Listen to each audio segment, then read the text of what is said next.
Selamat pagi. Di sini saya Daru Endarwati akan mempresentasikan tentang bab 4 yaitu aspek desain produk. Yang pertama yaitu peluang usaha. Kata peluang usaha tersusun atas dua kata yakni kata peluang dan usaha.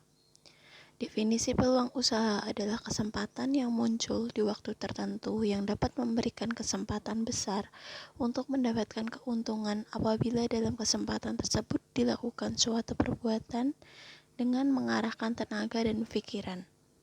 Lalu, definisi peluang usaha menurut ahlinya yaitu pengertian menurut Thomas W. Zimmerer adalah sebuah terapan yang terdiri dari kreativitas dan inovasi untuk memecahkan masalah dan melihat kesempatan yang dihadapi setiap harinya. Kemudian masuk yang pertama tentang ciri-ciri peluang usaha. Ada beberapa jenis peluang usaha, antara lain peluang usaha yang potensial dan peluang usaha yang baik. Ciri-ciri peluang usaha yang potensial adalah sebagai berikut. 1. Mempunyai nilai jual tinggi. 2. Hanya sekedar ambisi tetapi harus bersifat nyata. 3. Bisa bertahan lama atau berkelanjutan di pasar. 4. Skala usaha itu dapat diperbesar atau ditingkatkan. 5. Tidak terlalu banyak modal yang digunakan. Investasinya tidak terlalu besar tetapi sangat berpotensi menguntungkan dan lain sebagainya. Lalu ciri-ciri peluang usaha yang baik yaitu sebagai berikut. Pertama, peluang usaha tidak meniru orang lain tetapi asli hasil riset dan pemikiran diri sendiri. 2. Peluang harus dapat mengantisipasi perubahan persaingan di pasar. Ketiga, adanya keyakinan dapat mewujudkannya. 4. Peluang itu harus sesuai dengan kehendak. 5. Kelayakan usaha tersebut telah teruji. Dan 6. Adanya rasa senang apabila menjalankannya. Lalu ada 2 faktor yang mempengaruhi pengaruh terhadap munculnya inspirasi peluang usaha, yakni ada 2 yaitu faktor internal dan faktor eksternal. Faktor internal adalah faktor yang bersumber dari dalam atau diri sendiri, antara lain yang pertama, wawasan atau pengetahuan yang ada pada diri sendiri. Kedua, pengalaman dan kemampuan ketika menyelesaikan suatu masalah. Ketiga, pengalaman pada dunia bisnis atau usaha. 4, kemampuan atau pemahaman terhadap sesuatu atau situasi kondisi. Lalu masuk di faktor eksternal adalah faktor yang bersumber dari luar, yaitu pertama, masalah yang muncul dan dihadapi dan belum terselesaikan. Kedua, kesulitan dalam mencari solusi masalah. Ketiga, pemikiran yang baik untuk membuat sesuatu yang baru dari suatu kondisi. 4, keperluan yang belum tercapai atau terpenuhi untuk diri sendiri ataupun orang lain. Kemudian masuk kedua yaitu sumber peluang usaha. Sumber peluang usaha yang pertama ada dari diri sendiri. Peluang usaha yang mempunyai potensial tinggi adalah bersumber dari diri sendiri seperti dari hobi, keahlian, pengetahuan, dan dari riset atau pengamatan lingkungan. Memiliki alasan yaitu 1. Untuk menjalankan usaha haruslah konsisten dan memiliki komitmen. 2. Untuk menjalankan usaha memerlukan proses yang panjang sampai usaha tersebut sukses. Ketiga, untuk menjalankan usaha butuh terus mencoba dan pantang menyerah, serta mempunyai pengetahuan yang cukup untuk meraih keberhasilan. Lalu masuk di sumber peluang usaha dari lingkungan. Terdapat banyak sumber peluang usaha yang diperoleh dari lingkungan sekitar, seperti yang pertama, usaha yang dimiliki orang tua yang terus dikembangkan menjadi semakin besar dan luas. Kedua, di lingkungan sekitar rumah. Ketiga, kebiasaan diri sendiri. Kemudian masuk dari sumber dari konsumen. yaitu permintaan, keluhan, saran, atau harapan konsumen pada barang atau jasa di pasar dapat menjadi sumber ide untuk menciptakan usaha. Lalu, sumber peluang usaha dari perubahan yang terjadi. Peluang usaha bisa muncul dari berbagai perubahan lingkungan apabila orang tersebut dapat membaca situasi untuk menjadikan peluang usaha. Lalu yang terakhir yaitu sumber peluang usaha ya dari contoh peluang usaha seperti berbisnis secara online, seperti jualan smartphone atau kamera, dan yang sampai kapanpun akan tren adalah menjual pakaian atau fashion dan juga aksesoris. Kemudian masuk di pengertian desain produk. Pengertian desain produk adalah rangkaian usaha untuk mempelajari dan merencanakan benda pakai yang fungsional, ekonomis, dan estetis sehingga menjadi lebih bernilai dan bermanfaat bagi penggunanya. Biasanya produk ini yang dirancang atau diproduksi massal secara industri.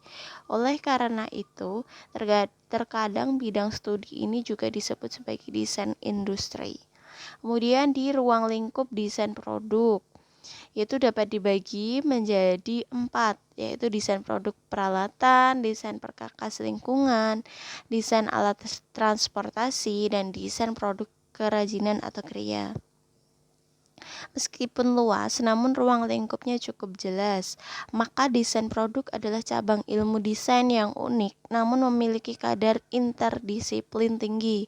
Lalu pengertian desain produk menurut Ulrich and Eppinger 2008 adalah layanan profesional dalam menciptakan dan mengembangkan konsep beserta spesifikasi yang mengoptimalkan fungsi, nilai, dan tampilan produk hingga ke sistemnya agar produk lebih menguntungkan bagi konsumen maupun produsen. Kemudian masih menurut Ulrich tadi, dia mengutip dari Dreyfus 1967 menerangkan bahwa terdapat 5 tujuan penting dalam proses desain produk, yaitu kegunaan, kemudian tampilan, kemudahan pemeliharaan, biaya rendah, lalu yang terakhir komunikasi. Lalu masuk di fungsi desain produk. Fungsi desain produk yaitu memiliki 3 fungsi, yaitu menjadi identitas brand dari produk, kemudian melindungi produk atau quality control, dan ketiga menambah nilai produk. Berikut ini adalah pengertian desain produk menurut salah satu ahli, yaitu desain produk adalah salah satu unsur memajukan industri agar hasil industri produk tersebut dapat diterima oleh masyarakat karena produk yang mereka dapatkan mempunyai kualitas baik, harga terjangkau, desain yang menarik, mendapatkan jaminan, dan sebagaimana menurut Prastiwibowo 1999. Sehingga dapat disimpulkan, pengertian desain produk adalah perancangan dan perencanaan suatu benda agar memiliki nilai lebih dalam berbagai aspeknya, seperti fungsi yang lebih efektif, tampilan yang lebih indah, hingga penggunaan yang lebih mudah dan nyaman, serta tidak sulit dirawat untuk kemudian diproduksi secara industri dengan lebih efisien pula, baik secara ekonomi maupun teknis, sehingga memberikan keuntungan bagi pengguna, konsumen atau pengguna, dan produsen. Lalu masuk di dokumentasi teknik, yaitu tingkat dan detail dari dokumentasi produk sangat tergantung pada konteks pekerjaan. Hal ini bisa menghasilkan pendekatan yang sederhana dengan satu dokumen per produk atau pendekatan yang lebih luas untuk dokumen yang terpisah untuk penguraian produk, konfigurasi barang, dan catatan kualitas. Hal itu dibagi menjadi 3 bagian, yaitu yang pertama informasi deskriptif, pengidentifikasi unik yang bisa dibuat dari komponen seperti kode produk atau program, kode produk, jumlah versi, dan lain sebagainya, dan juga itu judul atau nama yang mana produk, kemudian uraian produk, komposisi, pemilik, kemudian lalu terakhir adalah referensi. Masuk yang kedua yaitu informasi pengembangan. Informasi pengembangan ada yang pertama yaitu pengembangan orang, tim, departemen, atau kontraktor yang bertanggung jawab untuk pengembangan produk, lalu tanggal perencanaan, kemudian tanggal aktual, kemudian kriteria kualitas, lalu toleransi kualitas untuk setiap kriteria kualitas, cakupan pengukuran dalam di mana produk dapat diterima harus terdaftar. Kemudian metode pengendalian mencakup mulai dari kajian pengguna kualitatif hingga inspeksi mekanis dan analisis statistik. Lalu masuk di tanggung jawab pengendalian kualitas, kemudian tanggal pengujian dan perkiraan untuk kegiatan pengujian dan pengkajian seluruhnya tergantung pada jadwal pengiriman yang selalu diperbaharui secara reguler. Lalu hasil pengujian atau pengendalian kualitas sederhana bisa berupa gagal atau lulus atau data pengujian penuh, dan terakhir yaitu lintas referensi biasanya akan ke rencana pengiriman yang memperlihatkan konteks tanggal direncanakan dan tanggal aktual.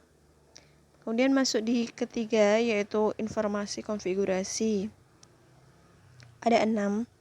Yang pertama versi saat ini, kemudian status, kemudian tanggal perubahan akhir, yang keempat itu versi sebelumnya, kelima lokasi, dan keenam adalah pemegang saat ini. Dan lalu kemudian untuk memastikan bahwa tidak ada banyak orang yang secara sekaligus dapat mengubah suatu produk sehingga perlu pembagian otoritas antara lain. Satu yaitu hubungan. Bagian ini menjelaskan bagaimana produk bekerja dengan produk lainnya. Yang kedua, dokumen umum. Yang ketiga, uraian produk. Dan keempat, registrasi produk. Yang kelima, registrasi kualitas. Yang keenam, item konfigurasi. Yang ketujuh, status akun.